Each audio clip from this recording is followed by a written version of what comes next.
Welcome back there, YouTube world, golf clashers. I have been getting a lot of requests about these lovely rings and adjustment for wind. I've made a few videos on it, but I'm going to try and do it again here for you. And I've also had a couple requests for Tour 6 holes, so I'm going to do this on Tour 6. Hopefully it's windy. Now, when adjusting for the wind, let's take, for example, the sniper, because it's the easiest one to explain. The sniper accuracy is 100%. So that means when adjusting for the wind, you're adjusting one ring for every mile an hour of wind. So there's 5 rings in the target.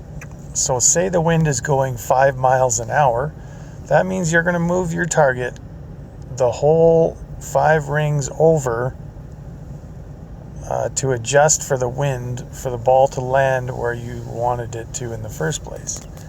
So that's from side to side. Now the same goes for, like here, the wind is blowing straight at us. So you want to be able to move that target up 7 rings to adjust for the wind. Now, of course, with this shot, we're using the Apocalypse because that's my club, and it is only 50 or 40 something accuracy. So basically, you're going to have to double what you're doing. So about 2 rings, it's going to be more than that, but 2 rings for every mile an hour wind. Now, you can also adjust. Now, here's a problem with this one. Now, I can't adjust it any further. So you know that the ball's going to land if you hit it normal, probably back around here because that's your 3 rings. So when doing this hole, let's say for instance, I'm going to use extra power to hit it so that it compensates ahead of what we're trying to shoot because of the that's as far as the club goes. So if you want it to go further, you're going to have to use extra power to get there. But when doing a normal shot where you can adjust either way or side to side, you're going to want to make sure you're using those measurements of wind per ring. So if you're understanding what I'm saying, now I put this one in the rough, so it's still the same when it comes to shooting the next shot for playing the wind, but our shot after that, because I'm using full length. Now when using the rings for this is for a full length shot. So if you're thinking, let's see if I'm not going to make it over there. So I'm going to lay this up. But here's what I'm doing, right? So I want to keep it on there. Now 3.7. Now with my Nirvana, which is 97%, I want to move over 3.7 on my target to play for the wind. Now if I'd have hit that perfect, it should land exactly where I started, right? So it just about did, but I didn't hit it perfect on the target. Now all these numbers are on perfect, so you have to be perfect on everything for it to work exactly what I'm talking about. Now here's the different part. When you're on an approach shot, you're not necessarily using the full length of your club. So let's say you're only going half as much as your full length club. That means you're going to have to knock off half the amount of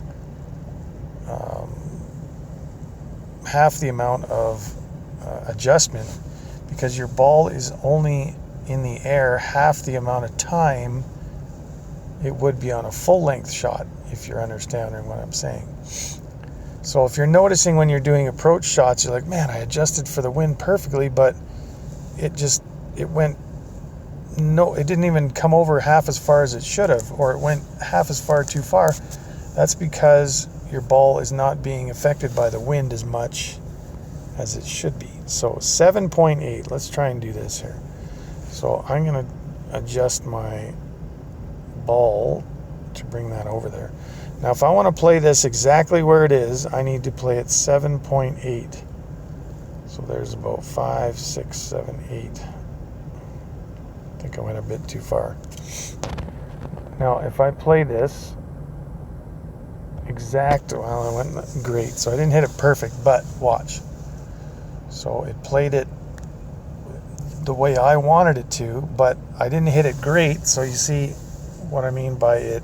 You have to move it the exact number, and you have to move it exactly, and you have to hit it exactly in the middle on perfect for it to go exactly where you want it to go. So I didn't hit it perfect, so it didn't end up in the exact spot I wanted it to, and I also probably adjusted that differently. Now here's the difficult part about adjusting. When adjusting, you want to zoom in as far as you can probably as well, so that your big fat fingers don't get in the way. Like when I was adjusting that one, I was kind of guessing because my finger was the size of the target. So zoom in more. I mean, I'm just trying to explain it, but zoom in more and you'll be able to adjust better. Now here's another thing that also will come into play is, sorry, here's the, okay, he's going to go first. Is if you're deciding to use your curl of your ball, not of your ball, but of your club when you're shooting, that's also going to affect where the ball lands. So make sure you're, leaving the ball, if you want it to go exactly where you placed it and adjusted it, then you don't want to put any of these curl like he's doing here, because it's going to put the ball in a completely different spot. So this is a fairly nice shot when it comes to this shootout hole, and I'm sure people have been looking for this shootout hole. Now there's 3 ways to do it. You can go the way he just went. You can bounce it off the little island in the middle of the river onto the green, and you can also go from the left side with a curl heading it over to the right onto the green that way. So that being said, now at 2.2, now as we can see with the sniper, how the club's gonna go, we want to make sure we're in the right spot, and then we want to adjust it 2.2. Now I can't adjust this up because I am at full power, so I'm going to bring it back a bit.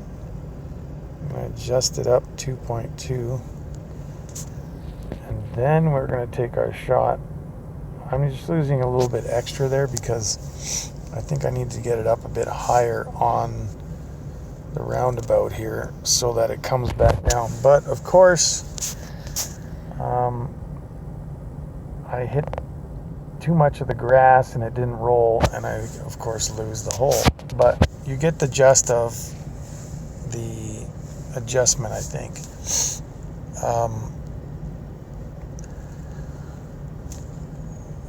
There's also, when it comes to adjusting for, I'm just going to get right into another hole here. When it comes to adjusting for different holes,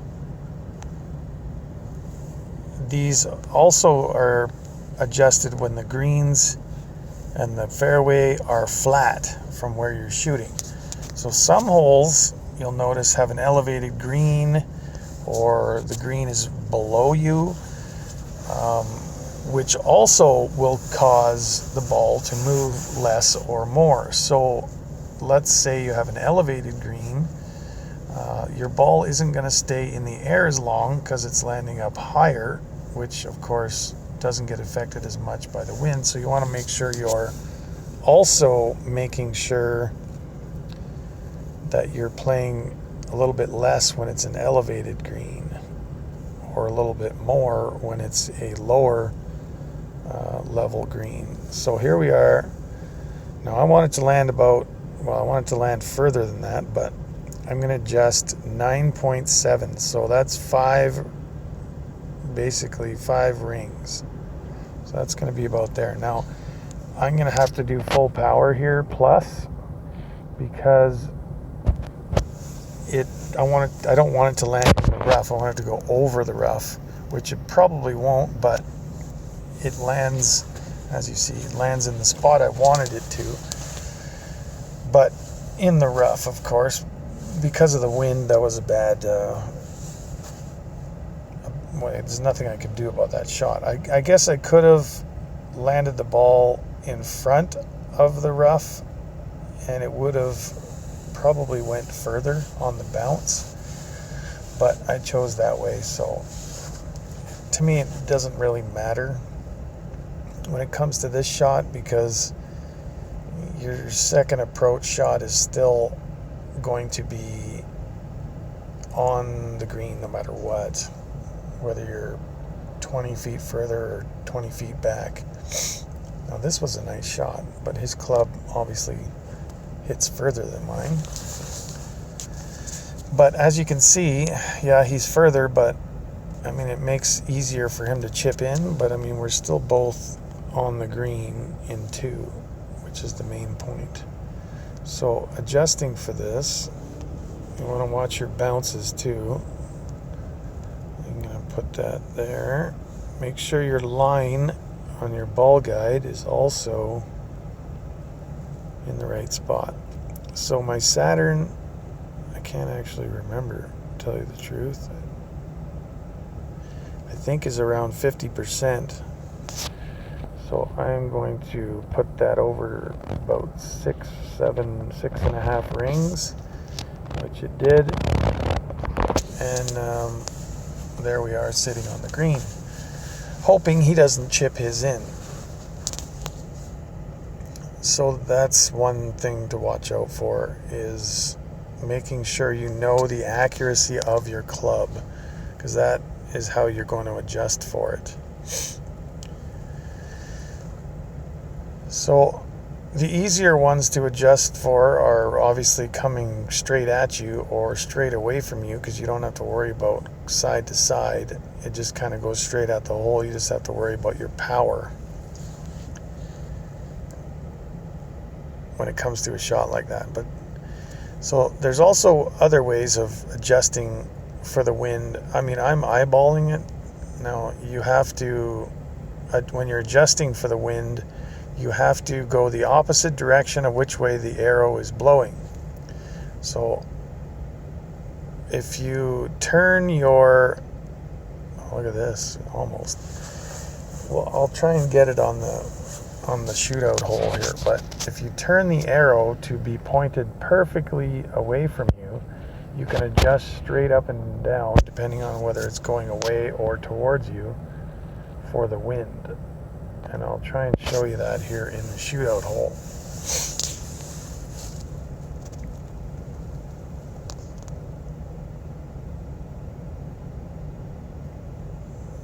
As soon as he drops his in there.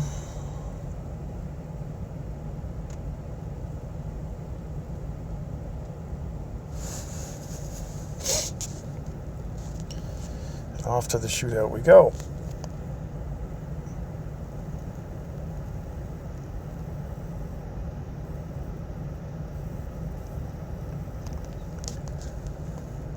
Okay, so this shootout hole, you want to keep it in front of the pin or else it will fly away. Okay, well, I can't really adjust it on this one because the wind is blowing straight back at me here. So that being said,